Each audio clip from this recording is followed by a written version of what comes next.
Hi எல்லாருக்கும். இந்த video பார்த்தீங்கன்னா ஞாயிற்றுக்கிழமை நைட் எடுத்த வீடியோ தான். வீட்டு பக்கத்தில் துர்க்கை அம்மன் கோவில் திருவிழா நடந்துட்டு இருந்தது. வெள்ளி சனி ஞாயிறு 3 நாள் திருவிழா. வெள்ளிக்கிழமை மத்தியானமாக போயிட்டு சாமியெல்லாம் பார்த்துட்டு சாப்பிட்டுட்டு வந்தோம்.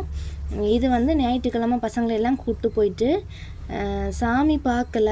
ஏன்னா அன்றைக்கி மீன் வாங்கி சாப்பிட்ருந்தோம் மத்தியானமாக. அதனால் சாமி கும்பிட போகலை. வெளியில் சும்மா திருவிழா கடைகள்லாம் பார்த்துட்டு வான வேடிக்கையெல்லாம் இது பண்ணியிருந்தாங்க. அதெல்லாம் பார்த்துட்டு வந்தோம்.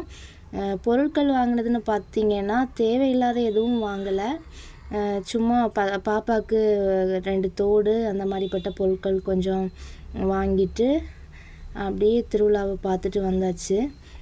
பார்க்கும்போது எல்லாமே வாங்கணும் அப்படின்னு ஆசை தான் இருக்கும். நம்ம தேவையான பொருட்கள், அவசியம், அனாவசியம், அப்புறம் ஆசை, இந்த மாதிரி 3 வெரைட்டியாக நம்ம வாங்குகிற பொருட்களை பிரிச்சுக்கிட்டாலே நமக்கு தேவையில்லாத பொருட்கள் சேர்றதும் தேவையில்லாத கடன் பிரச்சனையுமே நமக்கு இருக்காது.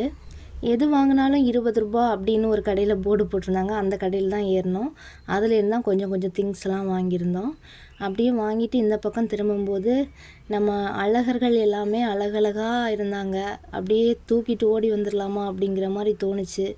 சரி, வீட்டில் தான் இருக்கிறாங்க, நீங்கள் இங்கேயே இருந்துக்கோங்க அப்படின்னு விட்டுட்டு வந்தாச்சு.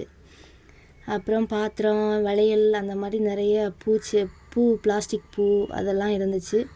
இவ்வளோ பொருட்கள் தான் வாங்கியிருந்தோம். வாங்கிட்டு வீட்டுக்கு வந்தாச்சு. எனக்கு பார்த்திங்கன்னா ஒரு தாளிப்பு கரண்டி ஒன்று வாங்கியிருந்தேன். அது ரொம்ப நாளாக வாங்கணும் அப்படின்னு ஆசைப்பட்டுட்டு இருந்தேன். தேவையான பொருளும் கூட, அதனால் வாங்கியிருந்தேன். தம்பி வந்து ஒரு ராட்டினத்தில் ஏறி வாந்தியெல்லாம் பண்ணிவிட்டு ஒரு வழியாக வீடு வந்து சேர்ந்தாச்சு. அவ்வளோதான் ஃப்ரெண்ட்ஸ், இந்த வீடியோ பிடிச்சிருந்தா வீடியோக்கு லைக் பண்ணுங்கள்.